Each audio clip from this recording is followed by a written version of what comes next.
Hello दोस्तों, आज अपन हिंदी शिक्षण के अंतर्गत भाषाई कौशल का विकास इसके बारे में अपन अध्ययन करेंगे। भाषाई कौशल कौन कौन से होते हैं और इनका क्रम क्या होता है। अर्थ शिक्षा का एक अंश भाषा शिक्षण भी है। अब जो शिक्षण कार्य करवाते हैं उसका एक अंश जो होता है भाषा शिक्षण भी उसका एक अंश माना गया है। शिक्षा का अर्थ शिक्षा देना अर्थात ज्ञान कौशल एवं भावगत व्यवहार प्रदान करना क्या होता है, शिक्षा होती है। भाषा शिक्षण का अर्थ भाषा व्यवहार की कुशलता प्राप्त करना है। व्यवहार की जो कुशलता प्राप्त करना है वो ही क्या है, भाषा शिक्षण है। भाषा व्यवहार की यह कुशलता विभिन्न कौशलों के सम्यक विकास पर निर्भर है। शिक्षक को विद्यार्थियों के बौद्धिक और मानसिक विकास के अनुसार भाषा शिक्षण का कार्य करना चाहिए। जो शिक्षक होता है विद्यार्थियों का जो बौद्धिक और मानसिक स्तर क्या है, विकास के उनके अनुसार क्या करना चाहिए, भाषा शिक्षण का कार्य करवाया जाना चाहिए। नेक्स्ट जो होते हैं परिभाषा। शिक्षाविद एस.के. देशपांडे के अनुसार भाषा शिक्षण का संबंध केवल ज्ञान प्रदान करना या सूचनाएं प्रदान करना मात्र ही नहीं। ऐसा नहीं कि आप जो भाषा शिक्षण है उससे संबंधित जो नॉलेज है वो ही प्रदान करें या फिर जो सूचनाएं हैं वो ही प्रदान करें, बल्कि भाषा सीखने वाले को इन चारों विविध कौशलों से दक्षता प्रदान करना होता है। जो भाषाई जो कौशल हैं, चार कौशल हैं, उनमें जो है दक्षता प्रदान करना होता है। जैसे सुनना, बोलना, पढ़ना और लिखना। इनका क्रम भी ये चलता है, सुनना, बोलना, पढ़ना, लिखना। सबसे पहले बच्चा जो है सुनता है, सुनकर क्या है बोलता है, फिर पढ़ता है, फिर लिखता है। नेक्स्ट बात करते हैं भाषा सीखने का स्वाभाविक और मनोवैज्ञानिक क्रम। भाषा सीखने का जो स्वाभाविक और मनोवैज्ञानिक क्रम कौन कौन सा है, तो यहाँ पर भाषा जिसके द्वारा हम बोलते हैं, भाषा ही होती है जिसके द्वारा हम क्या करते हैं, बोलते हैं और सुनते हैं और पढ़ते हैं और लिखते हैं। शब्द सुनते ही मन में विचार प्रतिमाएं बन जाती हैं, जिससे प्रत्येक शब्द का अर्थ बालक समझ जाता है। जैसे ही कोई शब्द सुना है, अपने जो है मन में एक विचार की प्रतिमाएं बन जाती है। जैसे गाय शब्द सुनते हैं तो अपने मन में एक गाय की प्रतिमा बन जाती है। जैसे आप किसी भैंस के नाम सुना है तो भैंस की प्रतिमाएं बन जाती हैं। जैसे जैसे अलग अलग जो शब्द सुनते हैं, अलग अलग जो है विचार प्रतिमाएं अपने अंदर बनती जाती हैं। जैसे प्रत्येक शब्द का अर्थ बालक समझ जाता है। अर्थ और विचार के बिना भाषा अस्तित्वहीन है। यानी अर्थ भी नहीं हो और विचार के बिना क्या होती है, भाषा का कोई अस्तित्व नहीं होता है। भाषा सीखने का जो स्वाभाविक जो क्रम है और मनोवैज्ञानिक जो क्रम है, उसमें सबसे पहले क्या करता है बच्चा, क्या करता है, सुनता है। उसके बाद में क्या होता है, बोलता है, फिर पढ़ता है और फिर क्या करता है, लिखता है। अर्थात अपन जो है ट्रिक के रूप में लिख सकते हैं सुबोपली, सुबोपली।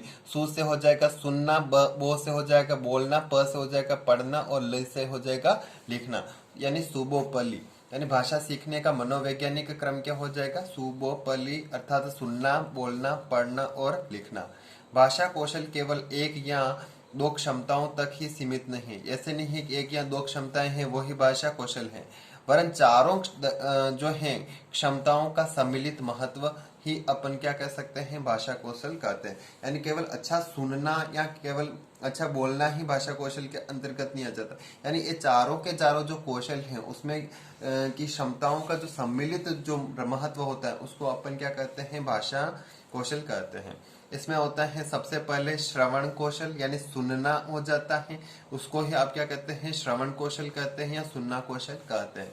दूसरा होता है मौखिक कौशल, मौखिक या फिर आप कह सकते हैं भाषण कौशल, यानी व्यक्ति क्या करता है इसमें बोलता है। सबसे पहले क्या करता है बच्चा, अपने माता पिता परिसर से विभिन्न प्रकार के शब्दों को क्या करता है, सुनता है, फिर वह क्या करता है, उनको बोलना सीखता है। धीरे धीरे वह क्या करता है, बोलना स्टार्ट करता है।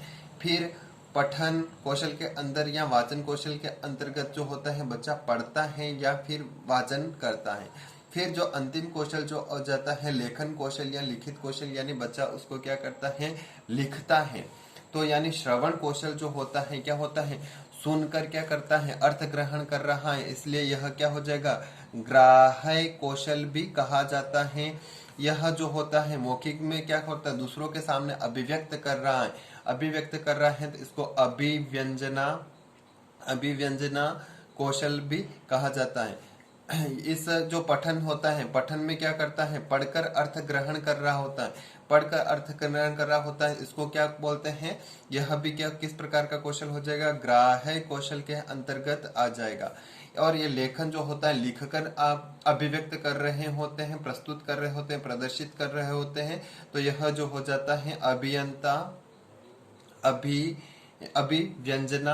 अभिव्यंजना कौशल के अंतर्गत आ जाता है। आपको अगर पूछता है कि श्रवण कौशल जो है ग्राह्य है या फिर जो है अभिव्यंजना है, तो क्या हो जाएगा, ग्राह्य कौशल के अंतर्गत आता है। यानी ग्राह्य कौशल कौन कौन से हो गए, ग्रहण करने वाले कौन कौन से, श्रवण कौशल और पठन कौशल।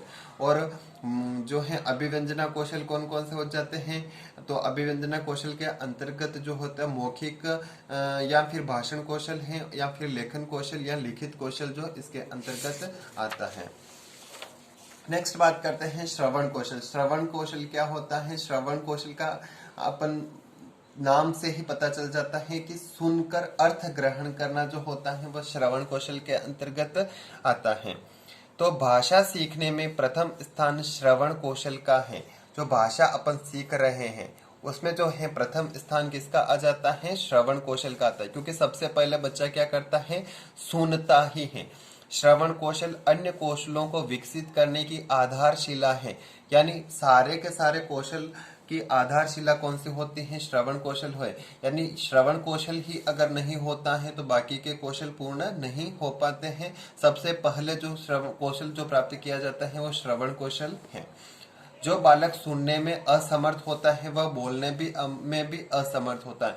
यानी बालक ने कुछ सुना ही नहीं है तो वह उस शब्द के बारे में जानकारी ही नहीं रखता है, तो वह बोलने में भी क्या होता है, असमर्थ होता है। यानी कोई भी बच्चा जो है जन्म से बहरा है तो वह कभी भी नहीं बोल पाएगा। श्रवण कौशल के बाद ही उसमें भाषण, पठन और लेखन कौशल का विकास होता है। यानी सबसे पहले श्रवण कौशल होता है, उसके बाद ही जो है भाषण, पठन और लेखन का विकास होता है। श्रवण कौशल का तात्पर्य कि श्रवण कौशल क्या होता है, किसी भी व्यक्ति के द्वारा बोले गए शब्द और भावों को कानों से सुनने और उसके अर्थ ग्रहण करने की क्रियाओं को श्रवण नाम दिया गया है। ऐसा नहीं है कि केवल सुनना श्रवण होता है, केवल सुनना ही श्रवण के अंतर्गत नहीं आएगा, कौशल के अंतर्गत नहीं आएगा।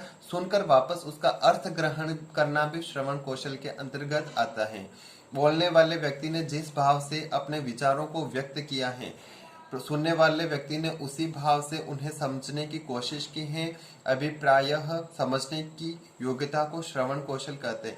यानी कहने वाले ने जिस भाव से जो शब्द कहे हैं, सुनने वाले ने उसी भाव से उसको ग्रहण किया है तो उसे श्रवण कौशल माना जाएगा, वरना उसे श्रवण कौशल नहीं माना जाएगा। यानी कहने वाले ने कुछ और कहा है और समझने वाले ने कुछ और समझा है तो वह श्रवण कौशल के अंतर्गत नहीं आता है। यानी जो कहना चाहता है व्यक्ति और सुनने वाले ने वही समझा जो वह कहना चाहता है तो वह क्या होता है, श्रवण कौशल के अंतर्गत आता है। श्रवण कौशल का महत्व, श्रवण कौशल का महत्व कि श्रवण कौशल का महत्व क्या है, तो बालक के व्यक्तित्व के विकास में श्रवण कौशल का बहुत महत्व है। यानी एक अच्छा श्रोता का जो है उसका व्यक्तित्व का निर्माण में बहुत जो महत्वपूर्ण भूमिका होती है एक अच्छे श्रोता की।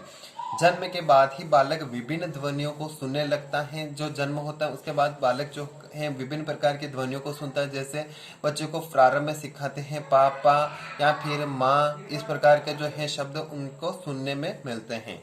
ये ध्वनियां ही बालक के भाषा ज्ञान का आधार बनती है। यानी भाषा यहाँ बच्चा या परिवार से ही क्या करता है, भाषा सीखना प्रारंभ कर देता है। श्रवण कौशल अन्य भाषाई कौशलों के विकास के लिए माध्यम और आधार का कार्य करते हैं। जो श्रवण कौशल है, अन्य भाषाई कौशल जो है बोलना, पढ़ना, लिखना, इन सभी के लिए माध्यम और आधार का क्या करते हैं, कार्य करते हैं। बालक परिवार में सदस्यों को बोलता हुआ देखकर उनका अनुकरण करके बोलने का प्रयास करता है। परिवार के जितने भी जो सदस्य हैं उसमें क्या होता है, वह उनको बोलता हुआ देखकर उनका अनुकरण करते हैं, फिर बोलने का वह क्या करता है, प्रयास करता है। श्रवण क्रिया के माध्यम से ही बालक विभिन्न ध्वनियों और शब्दों आदि को पहचानता है। जैसे श्रवण क्रिया जो होती है उसके माध्यम से जो विभिन्न प्रकार की ध्वनियां हैं, शब्द हैं, उनको क्या करता है, पहचानता है। शिक्षक के आदर्श वाचन को सुनकर ही बालक भी उसी प्रकार का अनुकरण करके वाचन करता है। अपन सामान्यतः देखते हैं प्रारंभ में बच्चा जैसे शिक्षक वाचन करता है उसी प्रकार का वह भी वाचन करने का कोशिश करता है, क्योंकि वह उसी प्रकार का क्या करता है, अनुकरण करता है। लेखन कौशल का संबंध श्रवण कौशल से भी है, यानी लेखन कौशल का जो संबंध है किससे होता है, श्रवण कौशल से है। जैसे सुनकर कोई व्यक्ति जो है लिखता है तो लेखन कौशल का संबंध किससे हो जाता है, श्रवण कौशल से भी है। शिक्षक के श्रुत लेख में, श्रुत लेख का मतलब होता है कि अध्यापक बोलता है, जो जो शब्द बोलता है वह क्या करता है, सुनकर लिखता है, विद्यार्थी सुनकर उसको लिखता है। मैं बोले गए शब्दों को सुनकर लिखता है। जो श्रवण कौशल में पिछड़ेगा वह लेखन क्षमता में भी पिछड़ जाता है, यानी जिसमें श्रवण कौशल अच्छा नहीं है तो उसमें लेखन कौशल और लेखन क्षमता में भी वह क्या हो जाएगा, पिछड़ जाता है। नेक्स्ट बात करते हैं श्रवण कौशल जो है, श्रवण कौशल के उद्देश्य क्या है, कि श्रवण कौशल जो है प्रदान ही क्यों किया जाता है। तो विद्यार्थियों को सुनकर श्रुत सामग्री को समझने की योग्यता विकसित करना, यानी बच्चा जो है जो भी श्रुत सामग्री है उसको समझकर समझने की योग्यता उनमें विकसित हो सके। सुनी हुई सामग्री में से महत्वपूर्ण बातों का चयन करने की योग्यता विकसित करना, जो भी महत्वपूर्ण सामग्री आपने सुनी है उसमें जो इम्पोर्टेंट बात है उसका चयन करने की योग्यता उसमें विकसित हो सके कि कौन सी जो है अधिक महत्वपूर्ण है या कौन सी जो है महत्वपूर्ण नहीं है।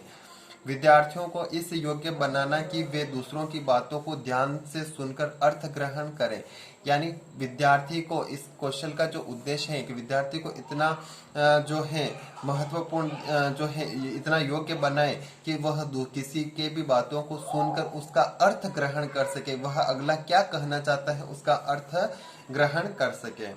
श्रुत सामग्री की महत्वपूर्ण बातों को समझे, जो श्रुत सामग्रियां हैं उनकी जो महत्वपूर्ण जो बातें हैं उनको क्या करें, समझें। श्रुत सामग्री के सारांश ग्रहण करने की योग्यता का विकास करना है। ध्वनियों शब्दों के शुद्ध उच्चारण को ध्यान में से सुनकर सही अनुकरण करने की योग्यता लाना होता है। जो ध्वनियां हैं, शब्द हैं, उनका शुद्ध उच्चारण को ध्यान से सुनकर सही अनुकरण करने की योग्यता लाना है। मौखिक अभिव्यक्ति की विभिन्न शैलियों को समझने तथा अनेक प्रकार प्रयोग करने के लिए प्रेरणा देना होता है। मौखिक जो अभिव्यक्ति है कि विभिन्न जो शैलियां होती, अलग अलग तरीके होते हैं को समझना, और जो अलग अलग तरीके हैं उनको समझना तथा अनेक प्रयोग करने के लिए प्रेरणा देना। उनके जो प्रयोग हैं, जो भी शैली उन्हें समझे हैं, उनका अनेक क्षेत्रों में क्या करना, प्रयोग करने के लिए उसको प्रेरणा दी जाती है। श्रवण कौशल को सर्वोत्तम बनाने के सिद्धांत, यानी आप श्रवण कौशल को किस प्रकार से सर्वोत्तम बना सकते हैं, उसके कौन कौन से सिद्धांत हैं उसके बारे में अपन चर्चा करेंगे। श्रवण कौशल को उत्तम कोटि से विकसित करने के लिए या उसमें प्रवीणता प्राप्त करने के लिए निम्न सिद्धांतों की प्रतिपालना करनी होगी, यानी इसमें जो आप नीचे बता रहे हैं इसमें इन सिद्धांतों की आपको प्रतिपालना करनी होगी कि आप श्रवण कौशल को सर्वोत्तम बना सके। बालकों के समक्ष प्रस्तुत की जाने वाली या सुनाई जाने वाली सामग्री प्रसंगानुकूल रोचक होनी चाहिए। जो भी जो है विषय वस्तु बालकों के समक्ष प्रस्तुत की जा रही है प्रसंगानुकूल हो, प्रसंग के अनुकूल होनी चाहिए, रोचक होनी चाहिए, यानी बच्चे उसमें रुचि उत्पन्न करें।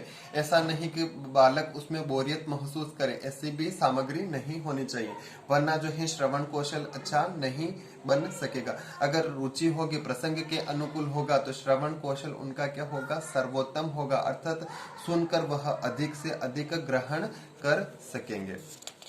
नेक्स्ट बात करते हैं श्रवण जो होता है, श्रवण सामग्री को बालकों के स्तर को ध्यान में रखते हुए ही सुनाई जानी चाहिए। जो भी श्रवण सामग्री आप बच्चों को सुना रहे हैं तो बालकों के स्तर क्या है, बालकों का जो स्तर क्या है उनको ध्यान में रखते हुए सुनानी चाहिए। जैसे प्रारंभिक कक्षाओं में बच्चों को कहानियां, कविता इस प्रकार की सुनानी चाहिए ताकि बच्चे उसमें रुचि उत्पन्न करें। और तो अब वरना अपन प्रारंभिक स्तर पर ही बच्चों को जैसे बड़ी बड़ी कहानियां पढ़ाएंगे तो वह सुनाएंगे तो वह उसको याद नहीं रख पाएंगे और उसकी श्रवण कौशल विकसित नहीं हो पाएगा। लेकिन प्रारंभिक स्तर पर बच्चों को छोटी छोटी कहानियां, छोटी छोटी कविताएं अगर सुनाई जाती हैं तो बच्चा उसमें रुचि उत्पन्न करता है, रुचि रखता है और वह उस कौशल को अधिक विकसित कर सकता है। भय और आतंक की स्थिति में नहीं सुनाना चाहिए बच्चे को। ऐसा नहीं कि आप डरा धमका कर फिर बच्चे को सुनाए तो वो बच्चा जो है श्रवण कौशल नहीं विकसित कर पाएगा अपने आप में।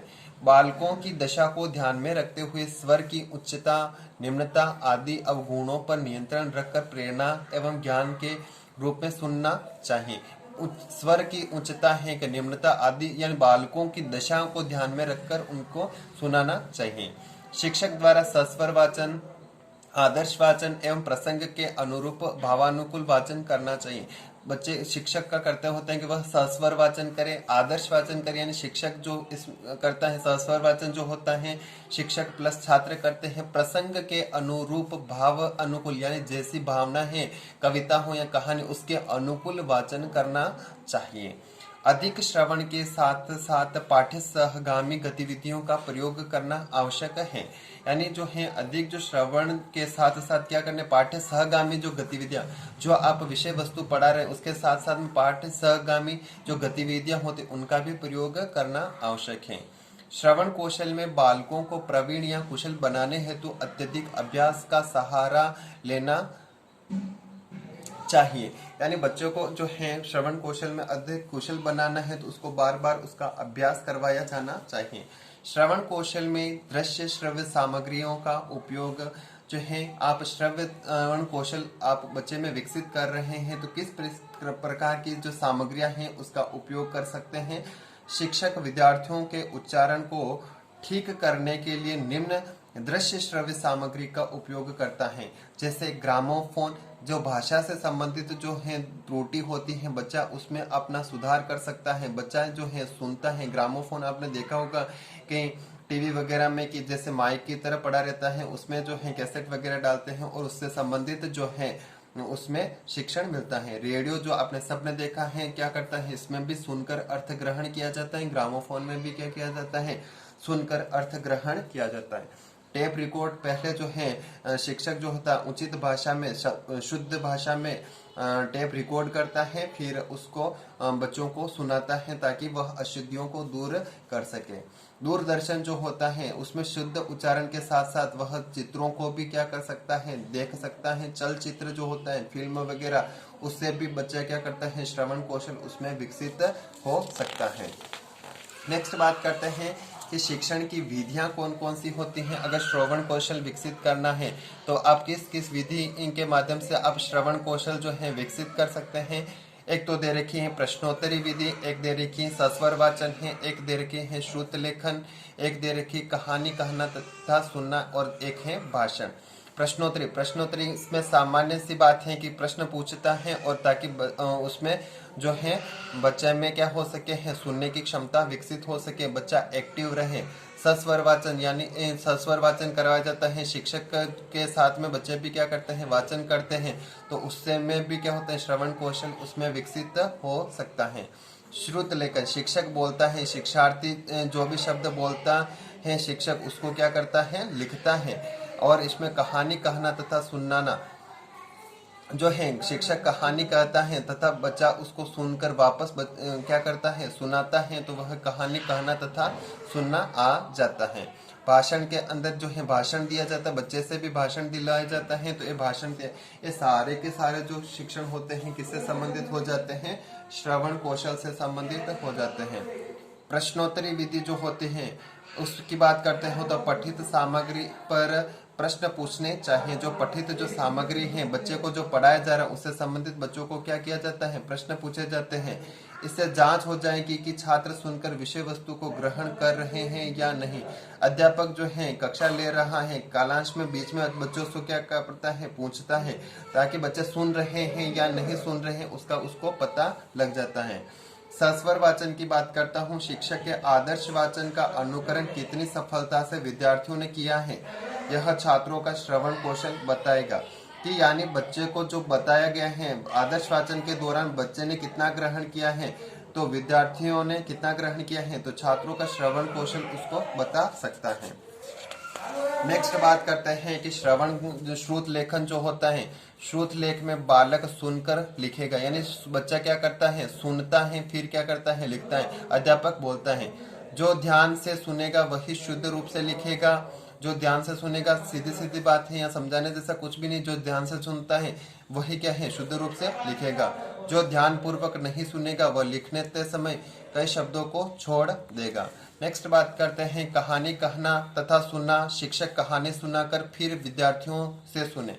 शिक्षक है पहले बच्चों को क्या करता है, कहानी सुनाता है, फिर विद्यार्थियों से वही कहानी वापस सुनता है। इससे शिक्षक जान जाएंगे कि छात्रों ने कहानी ध्यानपूर्वक सुनी है या नहीं है। बच्चा जो बताता है उसके आधार पर वह बता सकता है कि कितनी कहानी सही बताई है, कितनी गलत बताई, उसके आधार पर वह उसके कौशल को समझ लेता है। भाषण की बात करता हूँ तो श्रवण के प्रशिक्षण देने हेतु भाषण का भी अभ्यास कराना लाभकारी होता है। श्रवण का जो प्रशिक्षण देने हो तो अब क्या करता है, उसको भाषण के बारे में भी अभ्यास करवाना लाभकारी होता है। भाषण विधि के बाद प्रश्न भी पूछे जाने चाहिए ताकि विद्यार्थी ध्यान से उस भाषण को सीखें। जो भाषण विधि है उसमें जो होता है प्रश्न भी पूछे जाने चाहिए ताकि जो भी आप भाषण दे रहे हैं उसको विद्यार्थी ध्यान से उस भाषण को सीखें और ध्यान से सुने।